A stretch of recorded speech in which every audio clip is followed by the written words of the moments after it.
Angel Reese is arguably the most overrated athlete in all of sports. She is as unskilled as any player in the WNBA. Angel Reese is garbage. Pure garbage. Like, she popping, but she ain't popping like that, though. Like, somebody... All right, let's just go ahead and call it what it is. Something about this whole Angel Reese jersey sellout story smells a little off. When news dropped that her unrivaled league jersey sold out in under 2 minutes, a lot of people started raising their eyebrows. First off, let's talk about how this all went down. Bro, how do Angel Reese jerseys sell out in 2 minutes, bro?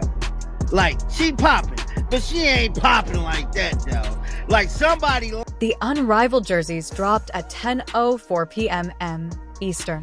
Then by 10:08 p.m., just 4 minutes later, full news articles were already out.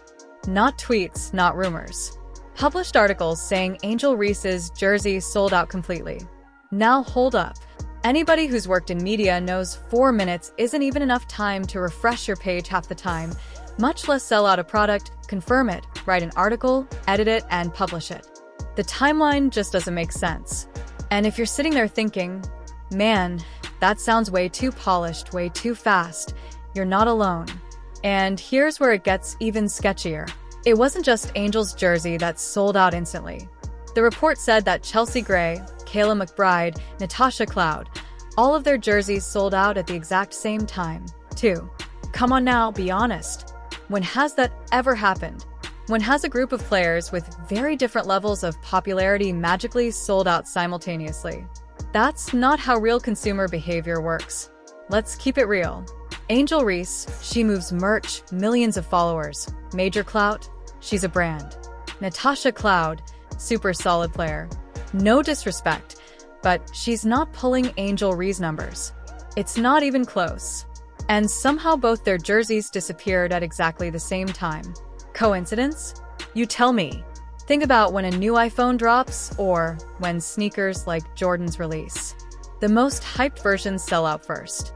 Some colors or models stick around for hours, even days. That's what real demand looks like. It's messy. It's chaotic. It's not synchronized like a Disney musical. Now, if you really break it down, it starts to look a lot like a classic marketing play. You don't need 10,000 jerseys to sell out.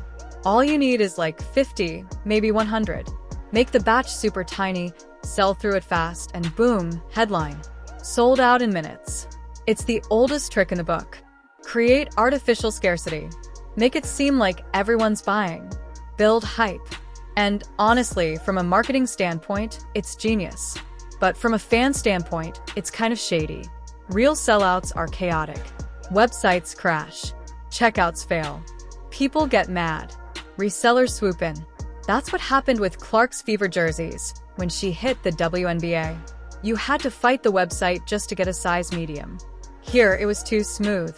No crashes, no wait times. Just poof. Sold out with polished news stories ready to go. Fans noticed, too. You had people online like, I was on the site the second it dropped and still missed out.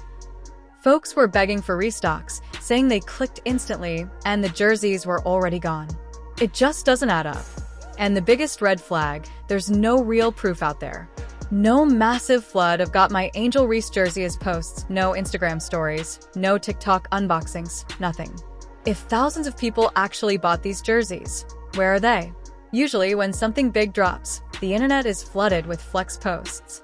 Here, crickets. And let's not forget the unrivaled league itself. Their viewership numbers, yikes. We're talking about numbers so low that high school games were doing better. It's tough out here.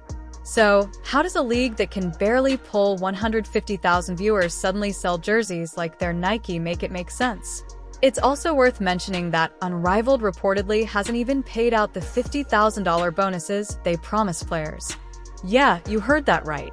If a league can't pay its players, but suddenly claims massive merch sales, you got to ask some real questions. Because look, I'm not hating. I want women's sports to win. I want Angel Reese to win. I want Unrivaled to win. But this feels like manufactured hype. A smart PR stunt to get headlines, not a true organic moment where thousands of fans empty their wallets. Honestly, if you told me they only stocked 50 Angel Reese jerseys to begin with, I'd believe you. Heck, maybe even 25. It's not like they dropped 10,000 units and sold out. They created an illusion. And honestly, it worked for a minute. It got people talking. But when you peel it back even a little, you see it for what it is. Real success doesn't need smoke and mirrors. Caitlin Clark didn't need tricks to sell out arenas and break TV records. Angel Reese doesn't need tricks either. She's a star in her own right. She's the real deal. But the people running Unrivaled, they might be trying to shortcut the process a little bit. And honestly, it's a risky move because when fans feel like they've been played, they bounce fast. And women's sports right now, it's on the cusp of something massive. It doesn't need fake sellouts. It needs authenticity, real growth, real support, real energy. So, next time you hear sold out in 2 minutes, maybe pause and ask a few questions. How many were actually available? Where's the proof? Who benefits from the headline? Because sometimes things aren't what they seem. And honestly, the players, they deserve better. Angel Reese deserves better. The fans deserve better. One thing that won't get better, though, is Angel Reese's layups. I've seen 6-year-olds with better success than the self-proclaimed WNBA star. Let's be real. You ever see something so bold, so brutally honest that you have to just stop and go, wait, did that really just happen? Because that's exactly what went down when Lisa Leslie, that Lisa Leslie, the legend, the pioneer, the walking WNBA Mount Rushmore candidate, sat across from Angel Reese on Angel's own podcast. Biggest advice I have for you is going to be how you shoot your layups, period. Like, we're going to fix that. And basically said, sis, you need to fix your layups. Not behind her back, not in a shady interview, not whispered through the media grapevine, right to her face, straight up. No chaser. And let's not kid ourselves. That took guts. Both from Lisa to say it, and honestly from Angel to sit there and take it. Lisa didn't sugarcoat a thing. She didn't wrap it up with a bunch of fluffy compliments first, either. She got right to it. The biggest advice I have for you is going to be how you shoot your layups. Period. Now, for context, Angel Reese has been catching fire in the WNBA.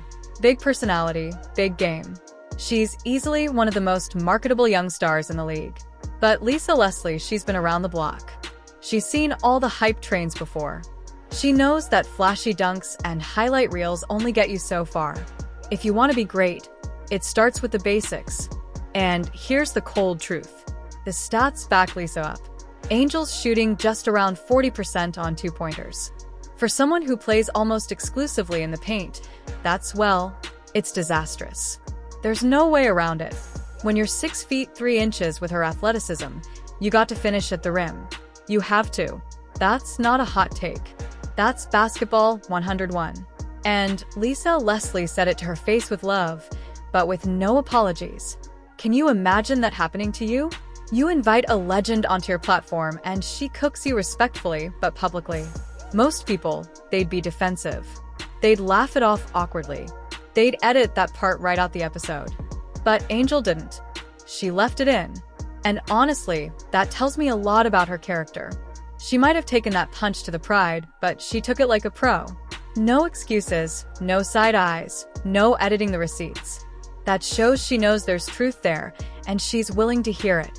That's the kind of mentality that if she sticks with it, will take her from star to legend. Now, let's not pretend this is just an Angel Reese thing either. Lisa wasn't just calling out one player. She was calling out a whole epidemic in the WNBA right now. The missed layups, the blown point-blank shots. It's happening across the league, and it's driving casual fans away.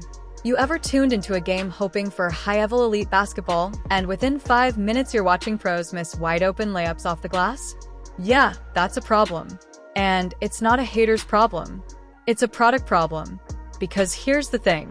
When casual fans give the WNBA a shot, they want to be impressed. They want to see crisp execution. They want to see shots made that they could make, not stuff their Neeks middle school team could do better. When you've got 6 feet 3 inches in, 6 feet 4 inches in professional athletes missing multiple wide open and layups per game, you're losing the crowd before the second quarter even starts. Viewers click away. They don't come back. And you can't grow a league that way. Lisa, Leslie knows this. That's why she said what she said. She didn't come on Angel's show to bash her.